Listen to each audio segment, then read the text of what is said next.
Hi travel කරන්න කැමති යාළුවනේ. එහෙනම් අදත් අපි යමු ලස්සන ගමනක්. මගේ YouTube channel එක subscribe කරලා නැත්නම් subscribe කරන්න. අපි යන්නේ අද දෙහනකන්ද පැත්තේ සිරිපාදේ වන්දනා කරන්න. අපි ගියේ වාරේ. දෙහනකන්ද පැත්තෙන් තමයි සිරිපාදේ වන්දනා කරනවා කියලා මේ පාර අපි හිතුවේ. සිරිපාදේ වන්දනා කරන්න තියෙන දුෂ්කරම පාරක් තමයි දෙහනකන්ද මුක්කුවත්ත පාර. මෙතන දැක්ක ගමන් මදන්න වැතිනේ මේ කොයි පාරෙන්ද අපි යන්නේ කියලා. අපිට යන්න තියෙන්නේ ඔතනින් දකුණු පැත්ත පාරෙන්. පාරක් නෙමේ, අපි තනි කැලෑවකින් තමයි මැද්දේ යන්න තියෙන්නේ. ඉස්සල්ලාම අපිට හම්බෙන්නේ මෙන්න මේ වගේ වේලක්. වේල්ලෙන් එහා පැත්තට තමයි අපි යන්න ඕනේ. එහෙනම් අපි යමුකෝ මේ පැත්තෙන් ඔයාලගේ සිරිපාද ගමන කොයි වගේද කියලා පෙන්නන්න. ඉස්සල්ලාම අපි දැක්කේ මේ වර්ෂාපතනයත් එක්ක ලොකු ගහක් පුලත් එක්කම කඩාගෙන වැටලා තියෙනවා. දැක්කනේ ඒ ගහ කොච්චර ලොකුද කියලා මං වගේ 3 ගුණයක් විතර. ඉතින් අපි යන්නේ තනිකර වනාන්තරයක් මැද්දේ. අපි මේ යන්නේ රත්කන්ද නැගලා රත්කන්ද පහින්න. අපි වනාන්තරයක් මැද්දෙන් යන්නේ. ඉතින් අපි ඒකට ගස්වතු වදිනවට ග්ලව්ස්, එතකොට කැප්, ෂූස්, ලීක් සොක්ස්, කුඩල්ල එහෙම මේ කැලෑව ඇතුළේ ගොඩාක් ඉන්නවා. ඉතින් ඒ හින්දා කුඩල්ලන්ගෙන් ආරක්ෂා වෙන්න ලීක් සොක්ස් එහෙම දාලා අපි ෂූස් දාලා තමයි මේ හයික් එක පටන් ගත්තේ. හැමෝම සිරිපාදෙට හැටන්අල්ල තනි පාරෙන්, පලාපත්තල පාරෙන්, කුරුවිට පාරෙන් ගියාට මේ දෙහනකන්ද මුක්කුවත්ත පැත්තේ යනවා හරි අඩුයි. මොකද මේ ගමන ටිකක් දුෂ්කර හින්දා. හැබැයි අපිට පාරේ අවාරෙට නම් පාරේ තැනින් තැන මැදින් මැද වගේ මේ වගේ බෞද්ධ කොඩි දාලා තියෙනවා. ඉතින් පහසුවෙන් මාර්ගය හොයාගෙන යන්න අපිට පුළුවන්. ඔයාලා බලන්නකො මේ ගමන කොයි වගේද කියලා. ඔයාලා ගිහිල්ලා නැති යන්න ආසාවෙන් ඉන්න හැමෝටම මේ ගමන මේ වීඩියෝ එක වැදගත් වෙයි කියලා මම හිතනවා. අපි සිරිපාදෙට පූජා කරන්න සිවුරකුත් අරන් තමයි අපි ගියේ. ඉතින් ඒකත් පරිස්සම් කරගෙන අපි මේ හයික් එක යන ගමන් තියෙන්නේ. හැබැයි මේක ඇතුලේ සිග්නල් මුකුත් නැහැ. අපි ඕෆ්ලයින් මැප් එක දාගෙන තමයි අපි මේ යන්නේ පැරඩයිස් ඇල්ල ගාවට කැම්ප් කරන්න. අපිට මගදී හම්බෙන කූඩල්ල යාළුවන්ගෙන් බේරෙන්න තමයි අපි ෂූස් දාලා ග්ලව්ස් දාලා ගියේ. මොකද සමහර තැන්වලින් තියෙනවා ගස් ගොඩාක් ගස් පෙරලිලා තියෙන්නේ.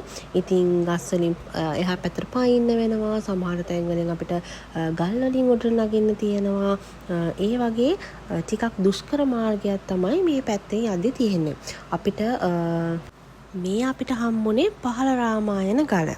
ඉතින් අපිට හයික් එකක් ආවට පස්සේ අපිට ඉස්සල්ලාම හම්බෙන්නේ පහළ රාමායන ගල. මෙතනිනුත් අපිට ඇතුලෙන් ඇහෙනවා පොඩි වතුර පාරක සද්දයක්. හැබැයි බොන්න තරම් පිරිසිදු නැහැ. මෙතන පොඩ්ඩක් අපිට රෙස්ට් කරලා යන්න පුළුවන්. ඔයාලට පේනවා ඇතිනේ අපි ඉන්නේ මේ තනි කැලයක් මැද්දේ.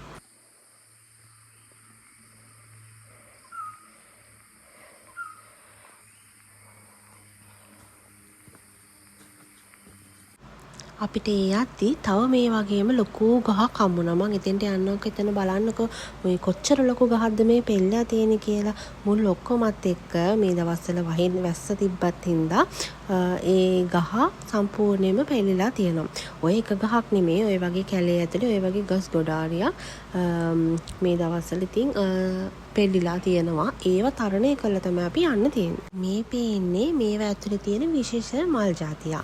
මේ වගේ පෙති 3යි තියෙන්නේ. මේ මල් හම්බෙන්නේ මේ වගේ ලස්සන තැන්වලදී විතරයි. ඊට පස්සේ අපිට රෙස් කරන්නයි වතුර බොන්න අපිට 12 පාරක් හම්බුණා. අපි එතන පොඩ්ඩක් රෙස් කරලා අපි ඉඳ ගන්නකොට ඒ වගේ තැන්වල ඉන්නකොට චුට්ටක් පරිස්සමෙන් ඉන්න ඕනේ. මේ කැලෑව ඇතුලේ සර්පයෝ, සත්තු, චුටි විස සහිත සත්තු ඉන්න පුළුවන්. ඒ හින්දා අපි පරිස්සමෙන් ඉන්නලා ඈත පේනවා බෞද්ධ කොඩි දාලා තියෙන විදිහ. මේ ගාලා අල්ලගන්න. මෙන්න මේ ගාලෙන් තමයි නගින්න ඕනේ. අතන කකුලක් තිබ්බා. දකුණ උතන්ට. ඔව්. වම මේකට. හරිද? ඊට පස්සේ මේක අල්ලන් එක කකුල මේකට තිබ්බ උඩට. දැක්කනේ පේන තරම් ලේසි නෑ මේ ගමන. ඉතින් යාළමෙක් විදියට මටත් මේ ගමන ටිකක් දුෂ්කරයි. හැබැයි මම කවදාවත් මේ පැත්තෙන් ගිහිල්ලා නැති හින්දා මං ආසයි ඉතින් ඒ වගේ චැලෙන්ජ් එකක් බාර ගන්න. මං ආසාවෙන් හිටියේ මේ පැත්ත කොයි වගේද, මේ ගමන කොයි වගේද, මෙතන සිරිපාදට යන්න. මං සිරිපාද යන මේ 7 වෙනි පාර. ඉතින් වාරයටත් යනවා එක පාරක්, අවාරයටත් යනවා. ඉතින් මං හරි ආසාවෙන් හිටියේ පැරඩයිස් ඇල්ල ගාවට යන්න. අපි දැන් ඉන්නේ පැරඩයිස් ඇල්ල ගාව. අපිට මේ ගමනට ගියා පැරඩයිස් ඇල්ල ගාවට එන්න ගියා අපිට පැය 9ක් වගේ. මොකද අපි සාමාන්‍යයෙන් ගොඩාක් රෙස් කර කර තමයි ආවේ.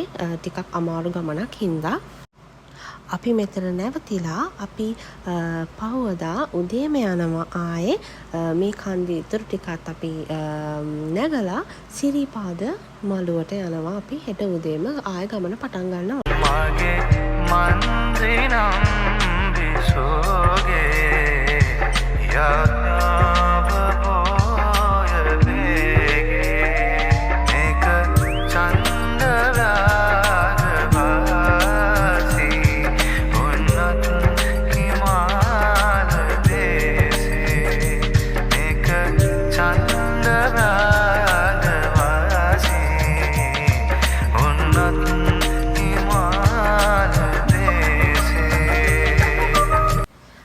වෙලාව උදේ 8යි. අපි උදේ 8ට පිටත් වුණා ආයේ සිරිපාදේ ඉතුරු කොටස ආයේ හයික් එකක් යන්න තියෙනවා සාමාන්‍ය ප්‍රමාණයක. දැන් හැබැයි අපි 80%ක්ම විතර ඇවිල්ලා තියෙන්නේ. තව පොඩි ප්‍රමාණයක් තමයි අපිට යන්න තියෙන්නේ. ඉතින් හරිම ලස්සනයි උදේ වරුවට මේ පැරඩයිස් ඇල්ල ගාව. එතන තියෙන්නේ වෙනමම වයිබ් එකක්. හිත පුරා මල් පිපෙන වසන්තය ඇවිදින් හිස පුරා මල් හලන වසන්තය ඇවිදින් රන්නෝ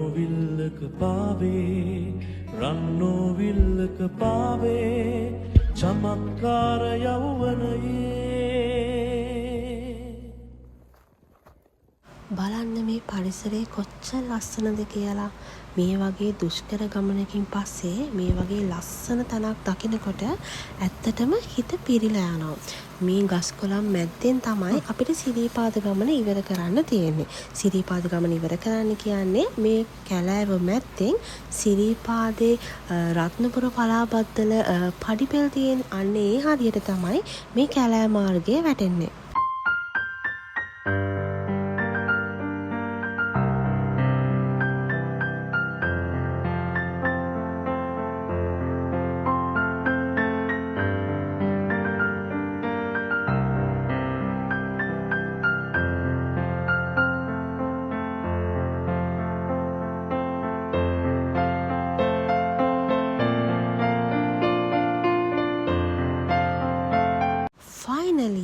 ලොකු කැලෑවකින් දුෂ්කර මාර්ගකින් පස්සේ අපි සිරිපාදේ පලාබද්දල මාර්ගයට පඩිපෙළ ගාවට ලං වුණා. මේ තියෙන්නේ ඒ පාරෙන් අපි එළියට එන තැන අර හුලං කපල තියෙන්නේ පලාබද්දල පාරෙන් යනකොට අන්න ඒ හරියට තමයි මේ කැලෑවෙන් අපි මේ එළියට ආවේ. මේ වගේ ලස්සන අත්දැකීමක් විඳගන්න ගමන් ඔයාලට සිරිපාදේ වන්දනා කරන්න දෙහනකන්ද මුක්කුවත්ත පාරෙන් ඔයාලටත් එන්න වාසනාව ලැබෙන්න ඕනේ. එහෙනම් මේ වගේ තවත් ලස්සන වීඩියෝ එකකින් ආයෙ හම්බෙමු. මාව subscribe කරලා නැත්නම් මගේ YouTube channel එක subscribe කරන්න.